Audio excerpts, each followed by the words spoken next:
السلام عليكم ورحمة الله وبركاته.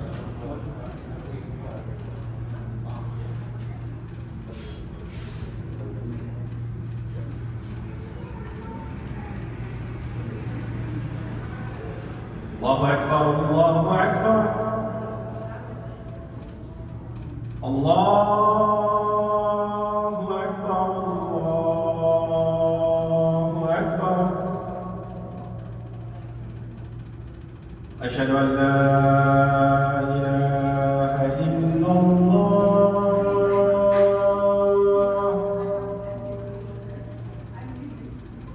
أشهد أن لا إله إلا الله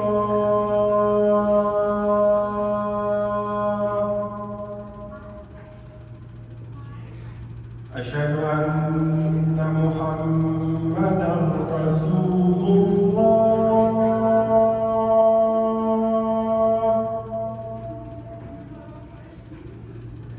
أشهد أن محمدًا رسول الله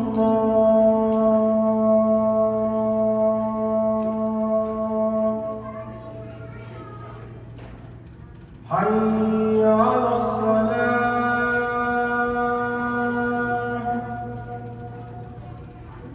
حي على الصلاة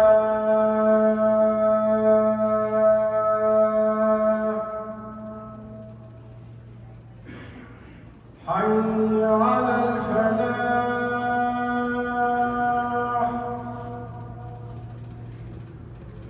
حي على الفلاح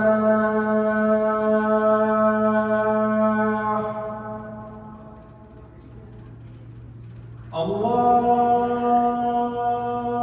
أكبر الله أكبر لا إله إلا الله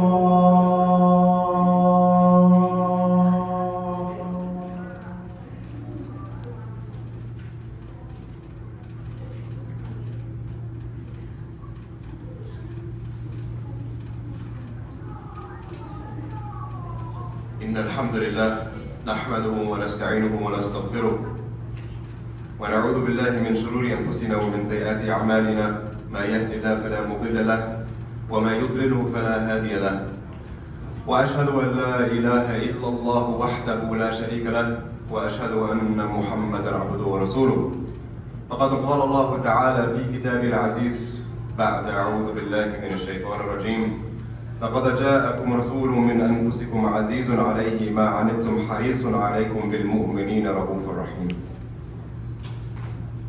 وأن رسول الله صلى الله عليه وسلم بعث عمرو بن العاص على جيش ذات السلاسل قال فأتيته فقلت أي الناس أحب إليك يا رسول الله قال عائشة قلت من الرجال قال أبوها قلت ثم من قال عمر فأعد رجالا فسكت مخافة أن يجعلني في آخرهم.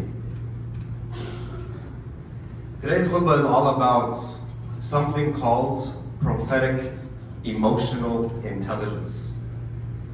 And the reason why studying the emotional intelligence of the Prophet Muhammad ﷺ is so important is because when you look closely at his life, you will begin to realize that he mastered the ability to deal with people. He mastered the ability to understand their emotions. He mastered their ability to inspire people and to see the good in individuals and place them in places where they will thrive and grow. And you will see this constantly throughout the seerah, and in his whole life you will see this. And another reason is because Islam is broken down into two categories of rights. There's the huquq al-ibad and huquq Allah. So there's the rights of Allah subhanahu wa ta'ala, but then there's also the rights of his creation and how we treat his creation. And so without understanding the emotions of individuals or the creation, or understanding the intellect of creation and the emotional needs that people have, then we will never truly be able to fulfill the huquq al-ibad in a correct manner. And so the Prophet ﷺ, he was the peak of emotional intelligence. He dealt with his affairs with self-awareness, and he interacted with each and every person around him in a way that made every single individual feel special. one of my favorite incidents that took place during the lifetime of the Prophet Muhammad ﷺ, which is an incident that eloquently sums up the emotional intelligence of our Nabi sallallahu alaihi wasallam. It's a time where Amr ibn al-As, radiallahu anhu, he was sent on an expedition. And Amr ibn al-As, he accepted Islam in the 8th year after Hijrah, which means only about 2 years of the last 2 years of the Prophet Muhammad's lifetime. Before that, he was a very staunch enemy of Islam. He participated in battles, he killed companions. And so one day he comes to the Prophet ﷺ and he wants to accept Islam. Allah subhanahu wa ta'ala changed his heart. And so he says on one condition though, that my sins of the past are forgiven. And the Prophet ﷺ said, don't you know that when you accept Islam, that all your bad deeds from before are wiped out, fresh, new. But what's fascinating about Amr ibn al-As is after he was sent on an expedition, after he became Muslim, one day he returns and he goes to the Prophet Muhammad ﷺ. And we have to read in between the lines here of the hadith because there's so much that is not said that, can be said. That the companions must have been having a discussion about who the Prophet ﷺ loved the most. And so Amr ibn al-As, he goes to the Prophet ﷺ and says, Ya Rasulullah, who do you love the most? Because Amr ibn al-As was so confident it was him. Even though he had been Muslim for so little time and he was an enemy of Islam for 20 plus years, he was so sure the Prophet ﷺ loved him the most. And so the Prophet ﷺ said, well, Aisha, my beloved wife. And then Amr was like, okay, I mean from the men, obviously, right? And then the Prophet Muhammad ﷺ, he says, Abuha, Abu Bakr, radiallahu anhu. And then he says, okay, what about after that? That makes sense. What about after that? And then he says, well, Umar. And then he says, for seconds. So I stayed quiet because I was scared that I might be the last one. Because he kept naming individuals and the Prophet ﷺ, he was scared it was the last one. But what's beautiful about the story, although, kind of a little bit humorous, what's profound about the story is that even though Amr ibn al-As was not maybe literally the most beloved of the Prophet ﷺ, he made him feel that way. Because of how he connected to him. Because of how every individual that came across the Prophet ﷺ felt they were the most beloved to him. That's the beauty of the Prophet Muhammad ﷺ. So how did someone like the Prophet ﷺ take the Sahaba, who before him, they were accustomed to very many vile things like burying their own daughters or these extreme ways of tribalism or idol worshipping, and in a short period of time of 23 years, took them from the darkest depths of society and made them into the greatest ummah known to mankind. 23 years. How did he do this? And this is all through his emotional intelligence. Allah subhanahu wa ta'ala tells us, لَقَدْ جَاءَكُمْ رَسُولٌ مِّنْ أَنفُسِكُمْ عَزِيزٌ عَلَيْهِ مَا عَنِتُّمْ حَرِيصٌ عَلَيْكُمْ بِالْمُؤْمِنِينَ رَءُوفٌ رَحِيمٌ. That there has certainly come a messenger from amongst yourself. He is concerned by your suffering. He's anxious of your well-being, and he's gracious and merciful to the believers. The Prophet Muhammad ﷺ, Allah subhanahu wa ta'ala explains that he felt the pain of others. He felt the trauma that other people were going through. He connected to that pain. He felt that pain and he formed bonds with those people that were in pain. You ever feel like you're in a place in your life where no one understands you? No one gets you? No one knows where you're coming from? Maybe even it may seem so insignificant to other people, but to you, it may seem like a big deal. The people that love you the most, they're trying to understand, but they can't really understand, and then they have a good heart, and you love them for trying to help, but you truly, there's nobody that's really understanding you. Well, I'm telling you, the Prophet Muhammad ﷺ understands. The Prophet Muhammad ﷺ is that when we study his life is the place where we can find solace. Because his life, the seerah, when we study his biography, it is the Quran played out. It's the way, it's the lens in which we view the Quran. So his life is so important for us to study. And we also find solace in sending salawat upon him. Today is the day of Friday, which is the most blessed day to send salawat upon our Prophet Muhammad sallallahu alaihi wasallam. Allahumma salli ala Sayyidina Muhammad. And Ubay ibn Ka'b radiallahu anhu, he said, what would happen? He asked the Prophet ﷺ, what would happen if I dedicate all my time of dua to just sending salawat upon you, Ya Rasulullah? And then the Prophet ﷺ said, all your needs will be satisfied and all your sins will be forgiven. What else is there to need? This is the best dua. This is the perfect dua. Allahumma salli ala Sayyidina Muhammad. And this reminds me of a beautiful hadith of the Prophet Muhammad ﷺ, where once Aisha radiallahu anha says that one night the Prophet ﷺ was tossing and turning in bed. He's very uncomfortable, very anxious, very stressed. And he wouldn't sleep peacefully. And the Prophet, this Aisha radiallahu anha, because this is not only her husband that she loves so dearly, but also the Nabi, she felt so concerned. She was like, what's wrong, Ya Rasulullah? Something is bothering you.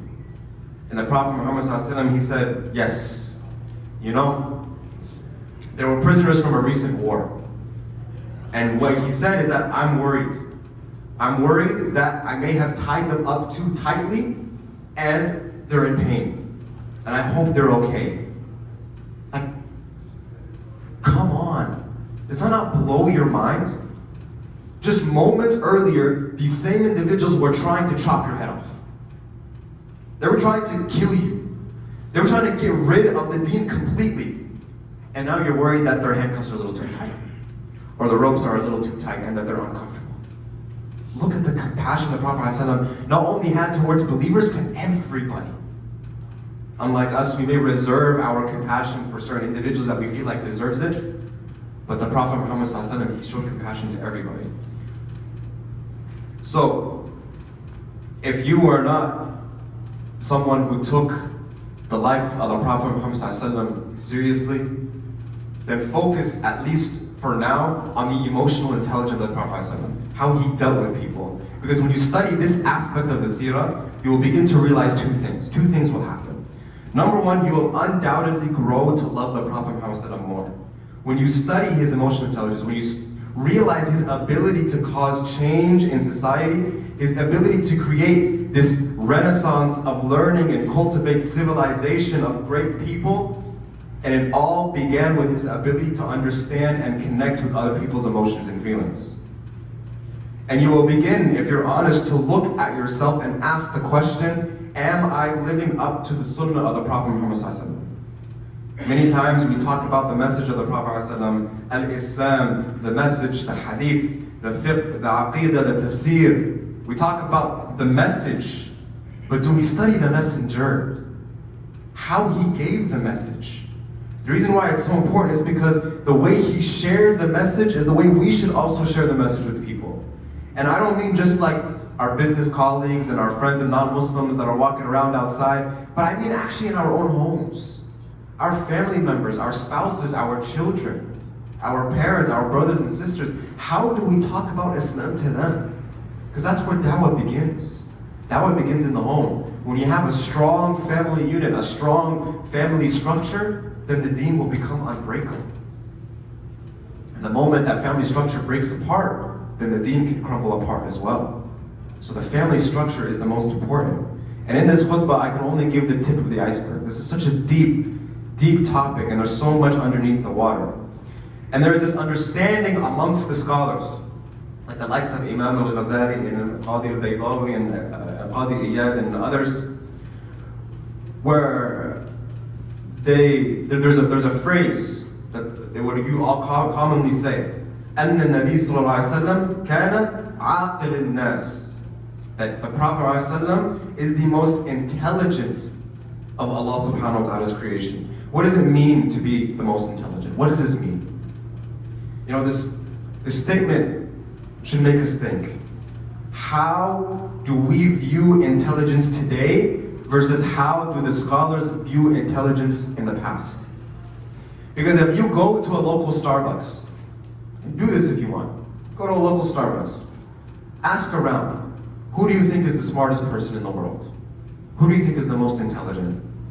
What you might hear is Albert Einstein, Elon Musk, Mark Zuckerberg, Bill Gates, etc. Right? Because we as a society, we look at IQ as a superficial marker of intelligence. And in reality, not too long ago, Mark Zuckerberg is testifying in front of court about his algorithms and how his algorithms on Facebook put in, content on people's feed that generate hate, that generate addiction, so that people keep coming back and people keep getting fired up and people keep scrolling and etc. Very toxic, very dangerous, and has caused a lot of harm in the world. And when he's being held accountable for this and he's testifying and he's defending himself, somebody asked him, how do you fix this problem? You know what he said? Create more algorithms. This is the genius that we all think is very smart. This is the smart Mark Zuckerberg that we see. Because the IQ is a superficial marker for intelligence. But what's interesting, what's very interesting, neurologically speaking, the only difference between human beings and animals and primates and etc. is our ability to connect and understand each other. That's the difference. That's the difference. That's where intelligence comes from. So, the Prophet Muhammad being the most intelligent of people, listen, if you hear this, you listen to this carefully. Whoever studies the Prophet Muhammad's management of the Arabs, who were like scattered wild beasts, who were at each other's throats, who were ruthless, whoever studied how he managed them, how he grew to love them, and how they loved him, and how they began to sacrifice family and wealth and status and everything for the Prophet Muhammad. If you study this, you will understand why the Prophet was the most intelligent of Allah's creation. So what are we saying? The Prophet Muhammad's ability to become the most beloved of people and his ability to love people is what made and allowed him to transform them and pass along the message. Think of a syringe for a moment. And in that syringe, there is medicine. The syringe itself is a tool. The actual objective is to get the medicine that's in that tool to the right place in the body. And there is a technician that has to be trained how to use that syringe and where in the right part of the body to place the syringe. You can't just start poking around and guess and randomly figure out where to put the syringe. But they know how to do that, and they can get the medicine inside. The same should be with our da'wah. The message of Islam is what's in the syringe. But the skill of the technician and the tool of the syringe is emotional intelligence and how to connect to another person. Most of the time, people are not convinced by facts. People are going to believe what they want to believe. Because if you go on the internet, you'll find facts that support whatever you want to believe. You'll find it. You'll find all these skewed articles that support whatever you want to believe. So people, more often than not, are not convinced by facts, they are convinced through emotion. I have met non-Muslims, Christian. I remember a Christian person. He, unfortunately, loves Allah more than most people I know. Loves Allah. Devoted to Allah. He's just misguided. He's misguided about Allah. But he's very sincere. So now, does it make sense for someone, myself, to go up to him and be like, here are the academic reasons why the Trinity doesn't make sense. Here's the Kalam cosmological argument. Here's Allah. He's not going to be convinced by that. Rather, I say, man, you love Allah, I love Allah too. Tell me, what do you love about Allah? And he tells me what I love about Allah. Let me tell you what I love about Allah. I love Allah because He's one.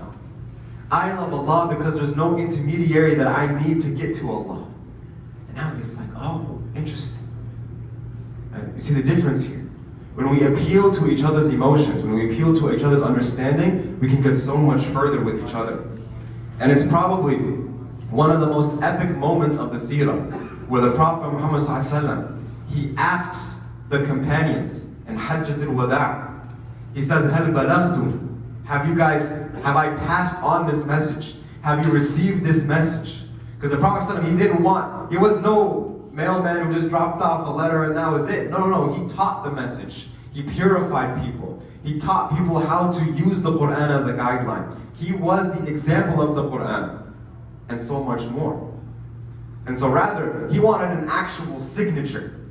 He wanted a signature that the companion said, yes, we received this message, we got it. When you get an important package, they don't just leave it at your doorstep, they make sure that you sign for it first to make sure that you got it. And so the companion said, Bala, yes. And then the Prophet ﷺ, he lifts his finger in an epic moment, he points it to the heavens, and he says, Allahumma ashhad. Bear witness that I have given them the message. So why am I saying this? Human beings are not computers. We cannot just punch in a code. Right? Do you not get it? La ilaha illallah. Khalas, you don't get it? Okay, to hell with you. No, that's not how human beings work. But the Prophet ﷺ understood the emotional nature of human beings, so he used everybody's different temperaments to appeal to them and to give the da'wah that way. And it's our neocortex in the human brain where emotion is, where we can connect to people's feelings and articulate our feelings. I'll give you an example. There's a companion by the name of Rukana. Before he accepted Islam, Rukana was an enemy of Islam. And in Mecca, one day, he was walking by the Prophet Muhammad ﷺ. And Rukana was well known for what? His wrestling. He was one of the strongest wrestlers, undefeated, never beaten. And so Rukana is walking by the Prophet ﷺ, and the Prophet ﷺ says, oh, Rukana. And Rukana says, no, don't want to hear it. Don't care what you have to say. The Prophet ﷺ was like, no, don't worry about all that right now. I just want to wrestle. Oh, Rukana is now intrigued. And so Rukana, he says, okay, let's do it. Right? And the Prophet ﷺ says, under one condition though. If I beat you, then you have to accept Islam. What does Rukana say? Well, sure, I'll accept. Right? He probably thought that the Prophet ﷺ needs the help of Allah to beat him to begin with, right? So obviously it would be true. So the whole city comes out. Non-Muslim, they're about to see Rukana, the undefeated champion, against the Prophet Muhammad ﷺ. So whatever side you're on, you want one or the other to lose. And so everybody's there, it's a sold out arena. And they're surrounding the Prophet ﷺ and Rukana. And in a moment, when the match starts, within seconds, Rukana is flat on his back, the Prophet ﷺ buys him. And Rukana is like, no, that's luck, beginner's luck. He gets up again, he says, let's go again. Again. Within seconds, the Prophet ﷺ slams him on his back, he's done. And then it happens again a third time. Prophet ﷺ slams him on his back, he's done. And Rukana, what does he do? He stands up. Ashhadu an la ilaha illallah, ashhadu annaka rasulullah. So what did the Prophet ﷺ do? He appealed to what Rukana loved the most and spread da'wah to him that way. Now check out this verse. Where Allah subhanahu wa ta'ala says, وَمَا أَرْسَلْنَا مِن رَسُولٍ إِلَّا بِلِسَانِ قَوْمِهِ لِيُبَيِّنَ لَهُمْ. That we have not sent a messenger except in the language of the people to clarify the message. Bayan. What does bayan mean? Ibn Ashur, rahimahullah, he says the ability to express what is in the heart is bayan. Ar-Rahman. عَلَّمَ الْقُرْآنِ خَلَقَ الْإِنسَانِ عَلَّمَهُ الْبَيَانِ. That Allah created insan with the ability to emotionally and verbally express their feelings to one another. And this understanding is what allows the Prophet ﷺ to understand the language of the people. So language is so important. Speaking the language is so important. Sometimes speaking the slang language is extremely important as well. And the lingo, it all has effect on the way people receive the message, and it has an effect on how people hear the message. أقول قولي هذا أستغفر الله لي ولكم ولسائر المسلمين فاستغفروه إنه هو الغفور الرحيم.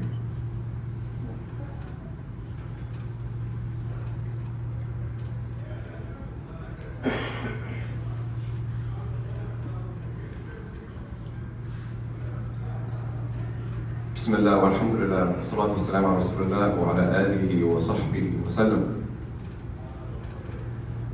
So sometimes the reason why emotional intelligence can be such a tough concept for us is because I know for me, Imam Ghazali states that no one will be truly have the ability to understand the emotions of another human being until you have complete understanding of your own emotions first. So a big part of Islamic spirituality and maturation and becoming a good Muslim is knowing the self. Right? There's a saying that man arafa nafsa arafa Allah. Whoever knows the self, then they're going to start to know Allah subhanahu wa ta'ala. So when you understand anger within you and how it manifests, you understand how jealousy manifests in you, and you understand how the different emotions trigger you, or different things may trigger you, and you understand yourself, then you can begin to adequately change yourself. You can understand yourself. But we cannot understand fully other people, so we begin with ourselves first. So the Prophet Muhammad ﷺ, when he was teaching about sadaqah, he said, start with yourself and focus on people around you.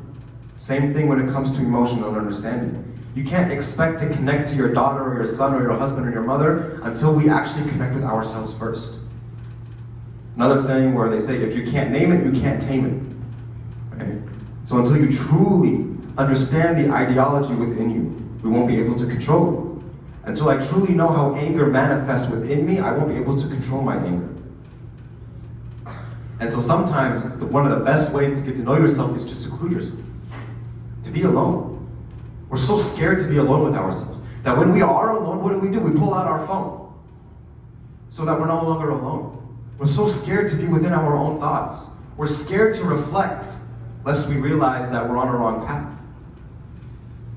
But it's important to be alone. As a matter of fact, it was the solitude, it was the seclusion of the Prophet Muhammad ﷺ in Ghar Hira that allowed him to develop the understanding of himself so that he could be prepared of carrying on the extremely heavy message over the course of 23 years of the Quran, the Risalah.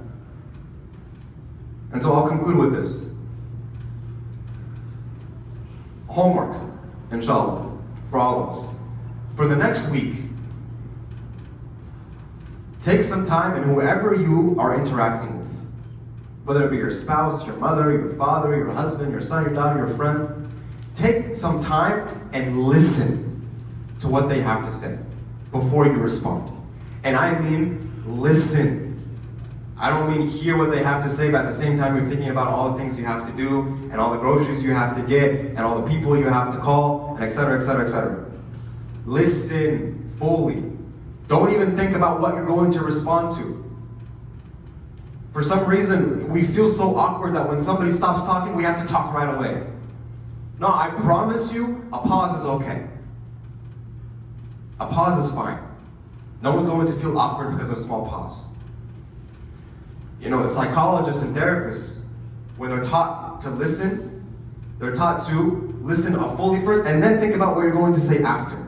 So you ever go to a therapist, you ever go to a psychologist, you tell them about your problems, there will be almost like a 10, 30-second pause where they're just standing there, not saying anything, because now they're thinking about what to say. Because they took the time to listen to your heart first.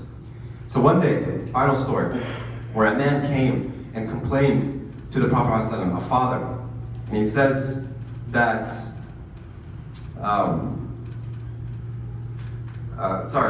so a son came to the Prophet ﷺ and complained about his father taking his money. And so the Prophet ﷺ said, bring him to me, and we'll settle this matter. And so on his way, Jibreel alayhi salam said to the Prophet Muhammad ﷺ, tell the father to recite to you the poem that he said in his heart on the way here. It's a poem that he thought of on his way, in his heart, and no one else heard it, no one else knew, he never said it out loud. Tell him that. And so the Prophet ﷺ, he receives these two individuals, and he tells the father, before you say anything, just say the poem that you are saying in your heart on the way here. And the guy's amazed. He said, I have it, I just came up with it. I hadn't even told anybody yet. And so he shares the poem. And you know what the poem was about? It was about his love for his son. How much he loved his son. And it caused the Prophet Muhammad ﷺ to cry. And he was so moved by this that he even said, and this is where he said, he told the young man to leave, Anta wa malak li abik. You and your money is for your father. But what's beautiful here is that Allah subhanahu wa ta'ala sent Jibreel alayhi salam to tell the Prophet ﷺ that there's a man coming. Don't listen to his words, listen to his heart. Literally, listen to his heart.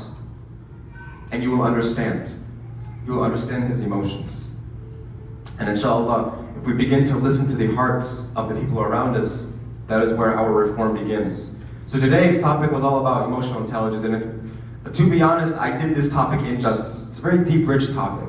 But the purpose of me bringing it forth is so that I encourage myself and others to explore this deeper, so that we can build beautiful relationships around us. Beautiful relation and everlasting relationships, inshallah ta'ala. Because if we can achieve this, then maybe we can be a little bit like the Prophet ﷺ and bring a very lost and confused society back to the light. I ask Allah subhanahu wa ta'ala to grant us hidayah. اللهم اغفر للمسلمين والمسلمات والمؤمنين والمؤمنات الأحياء منهم والأموات. ربنا تقبل منا إنك أنت السميع العليم وتب علينا يا مولانا إنك أنت الغفور الرحيم واغفر لنا وارحمنا يا مولانا إنك أنت الغفور الرحيم. ربنا آتنا في الدنيا حسنة وفي الآخرة حسنة وقنا عذاب النار. ربنا لا تزغ قلوبنا بعد إذ هديتنا وهب لنا من لدنك رحمة إنك أنت الوهاب. ربنا لا تجعلنا فتنة للقوم الكافرين ونجنا برحمتك من القوم الكافرين يا أرحم الراحمين. سبحان ربك رب العزة عما يصفون وسلام على المرسلين والحمد لله رب العالمين وأقم الصلاة.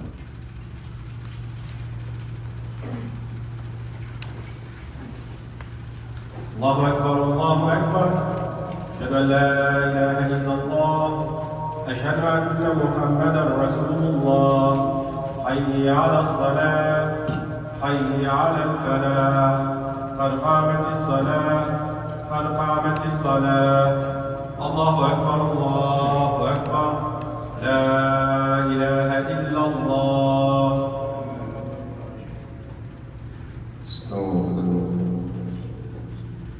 الله أكبر.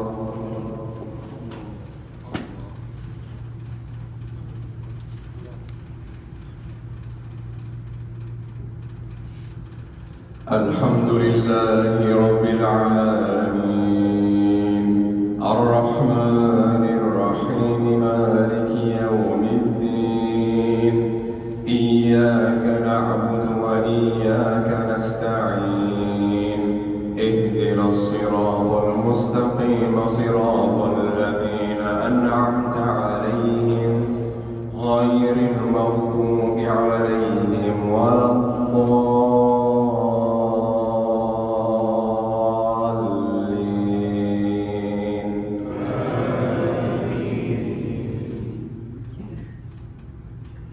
والضحى والليل إذا سجى ما ودعك ربك وما قلى وللآخرة خير لك من الأولى ولسوف يعطيك ربك فترضى ألم يجدك يتيما فآوى ووجدك ضالا فهدى ووجدك عائلا فأغنى فأما اليتيم فلا تقهر وأما السائل فلا تنهر وأما بنعمة ربك فحدث. الله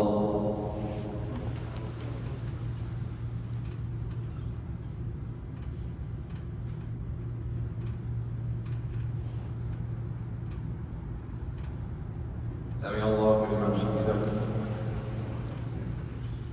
الله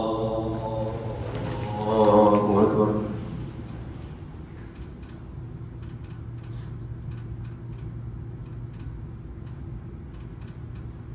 الله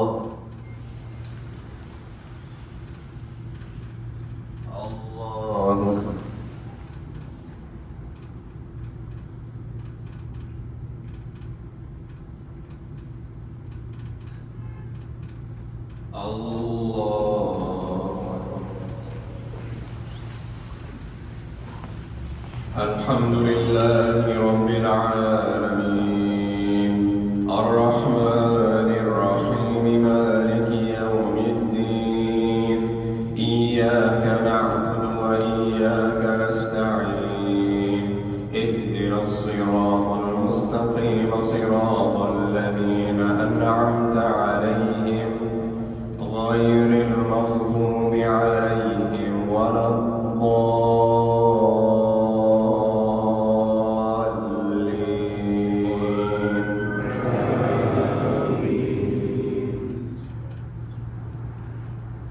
قل هو الله أحد الله الصمد لم يلد ولم يولد ولم يكن له كفوا أحد.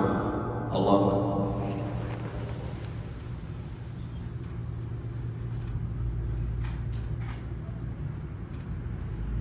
سمع الله لمن حمده. الله أكبر.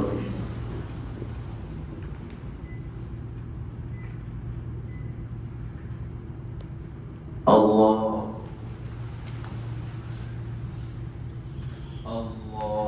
أكبر.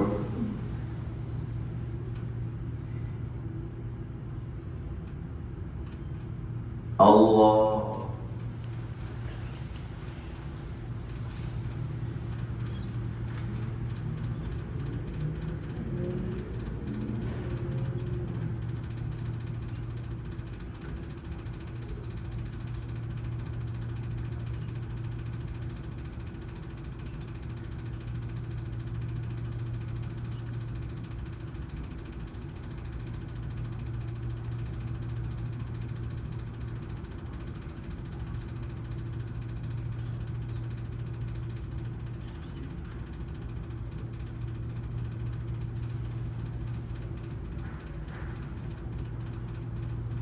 السلام عليكم ورحمة الله.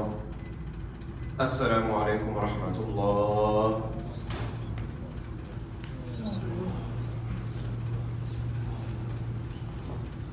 So I have just a few announcements, inshallah. So